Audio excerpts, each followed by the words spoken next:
stream. Alright, I'm live on YouTube on my YouTube channel. Are you on Twitch? No, I'm on the YouTube. Should be on Twitch, but Where's the show again? oh, Baltimore, Maryland. The Baltimore, Royal Maryland. Farms Arena. Yeah. The 5-star. No, the 5-star ballroom in Baltimore, Maryland. All right, That's Nice. where we are. We're like kind of, we're NXT full show. I got this. Live from the 5-star ballroom in vintage Baltimore, Maryland. Welcome to Wetmark American Summer. I'm Sam Fricky, alongside my broadcast colleagues Rick Parker, aka Black, and then Tom Woolley, who with a great show for you. Tom, what's on the call? What's on the menu for tonight? We got a great show. We got an absolutely stacked 7-card match, and you see it in the top left corner there. Baltimore, Maryland, in front of it, exactly 0 fans, because we respect social distancing. Kicking off the night, we have the Big Show taking on the Brian Kendrick in a hardcore match. Or, Now, I'm these two sorry. have been going at it for the past couple of weeks, backstage, throwing each other through tables and whatnot. Ricky, when you look at a matchup with the size difference between Big Show and Brian Kendrick, what are you looking for from the David perspective from Kendrick? Like, what are you doing to neutralize the Big Show here? Well, of course, you know that the Big Show is going to utilize all of his power and all of his veteran presence. But the Brian Kendrick, he can use his speed, he can use his finesse, and he can use limb manipulation to take down the Giant, to take down the Big Show. It's a hardcore match, Rick. What would you use to even the odds? I would use kendo sticks, I would use chairs, and I would Chopping use away. thumbtacks. As we enter the ring here for our first action, the size difference is glaring. Big Show with an absolute slap to the chest there, grabbing the head of Kendrick and lifting him up for a suplex. Stalling and that drops him. Tom, what's it feel like to get dropped from over 7 feet in the ring? Getting dropped from 7 feet feels like getting dropped from 12 feet. It doesn't matter. Big It Show hurts. absolutely mauling the back of Kendrick right now. But you've taken your fair share of drops, haven't you, Tom? Oh, absolutely. Especially from guys big like the Big Show. I remember when I sold out the Bristol Motor Speedway in front of 150,000 people, and I took a shot from Andre the Giant. Kendrick fires back here and he gets caught with another gut buster by Big Show. This Big Show picks him back up. This is just, the start is not looking good for Kendrick here, Ricky. And how fast is it? How important is it to get out to one of these fast starts? This Big Show taunts to the non-existent crowd. I mean, it seems like the Brian Kendrick is already, his internals seem like they're already bleeding already. So Big Show with a fall. this is not looking good for the Brian Kendrick. First cover of the match. Cover here. Kick out at 1. A little surprising by Kendrick. Showing a lot of resilience from the little guy there. I like it. And he blocks a big punch from the big man. Oh, and he Kendrick firing back with that step up enziguri.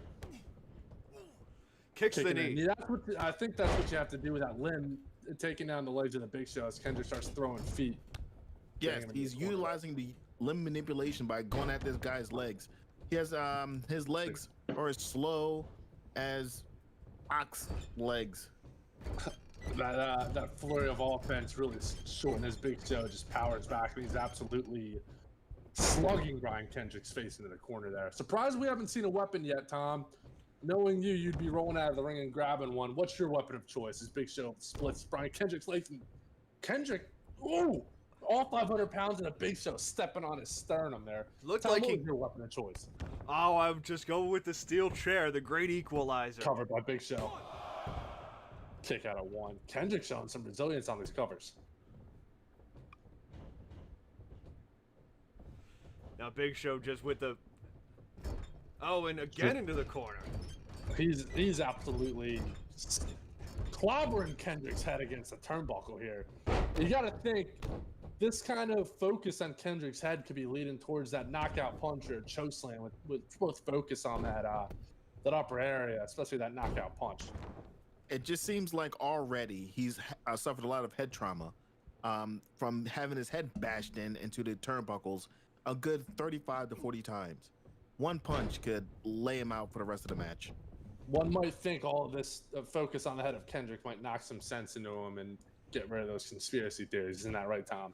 Yeah, well, I mean, that is just your opinion, Sam, about conspiracy theories. Maybe Earth is some flat. people really agree with what Brian Kendron thinks about, the government and 9/11. I don't know. I Yeah, tell you COVID what I doesn't do exist, know by is the I way. wouldn't pick a fight with a giant. Oh, Kendrick with the low blow. Oh, Using a no Don't you look at the disqualification to his list? advantage. Woo! Covered by Kendrick here. Would that be enough? That's just the punch to the nuts by the Brian Kendrick takes out Oh my the Big God, Show. the And punch. we have our first ever hardcore champion. the punch to the nuts equalizes the giant. Who would have thought? Look, you can slam a man's head all you want, but you punch his little head, and that's all it takes. You attack his manhood and you bring him down to size.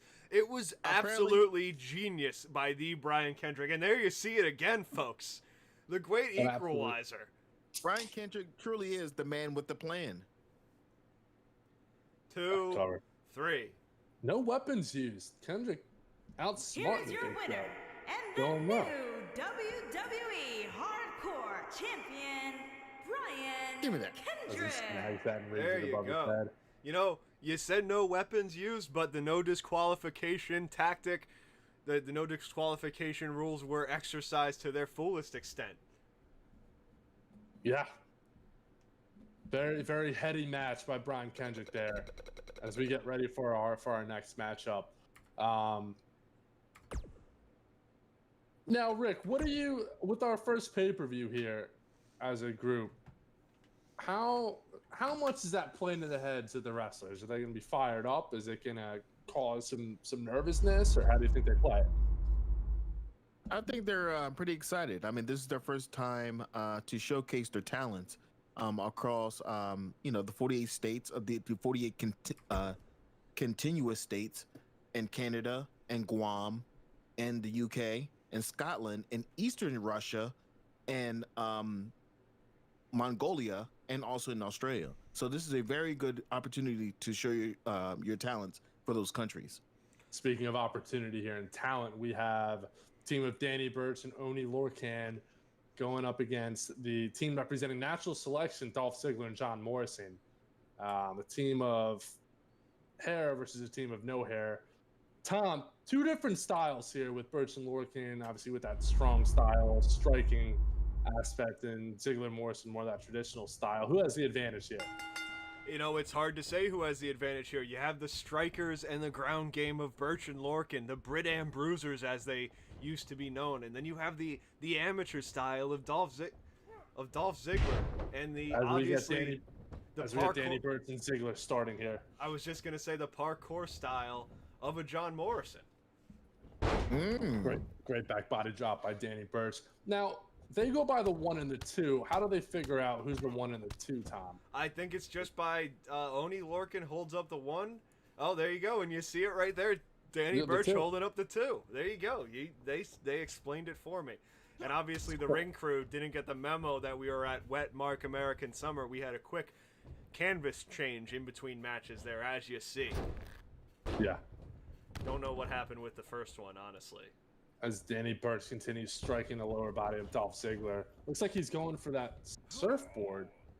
It looks like he's going for a stomp. There you go. Now, Ricky, with no. an athlete like Dolph Ziggler who's been around forever, how much of is there a bounty on Dolph Ziggler's head from this team of not unknowns, but two guys who are still two journeymen trying to find their way?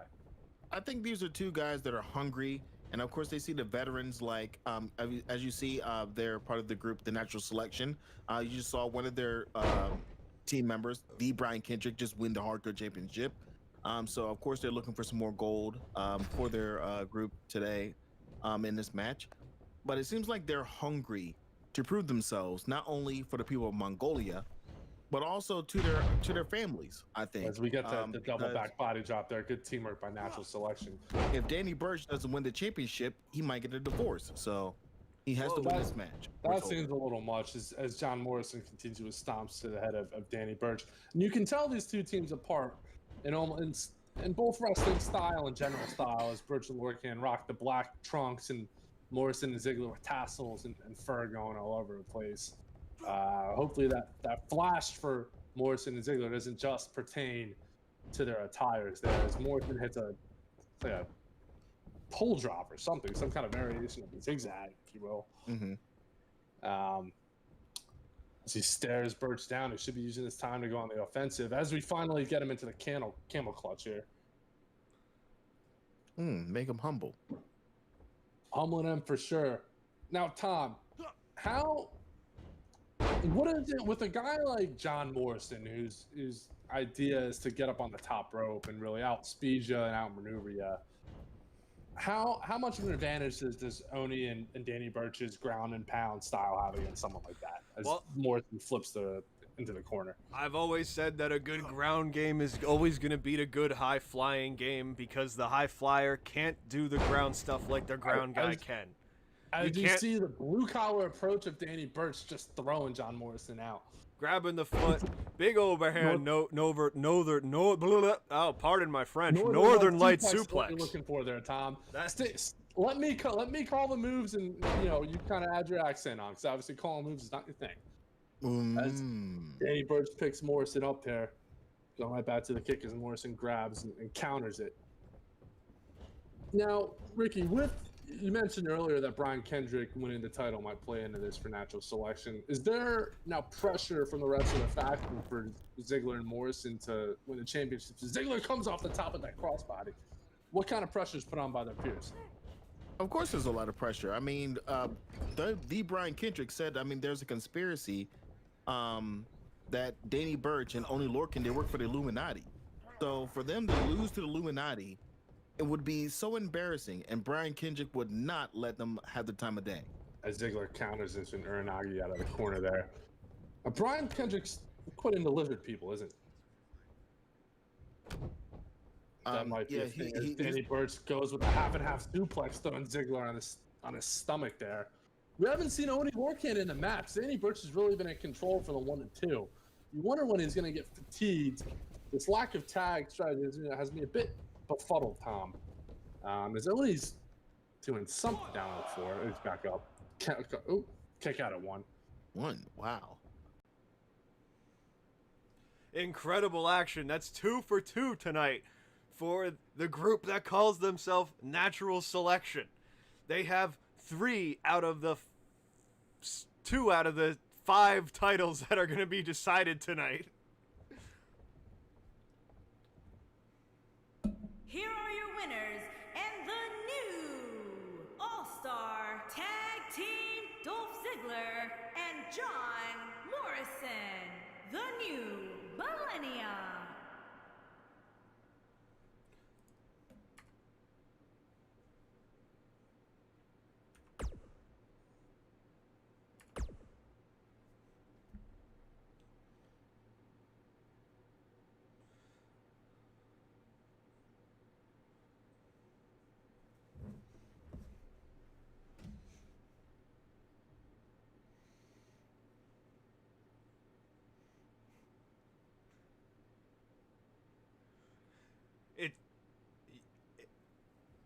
With an ominous title like Midnight in the Garden of Good and Evil, you have to think that there's something ominous happening on for the 5-star wrestling next month at our next major show when you're joining us on pay-per-view.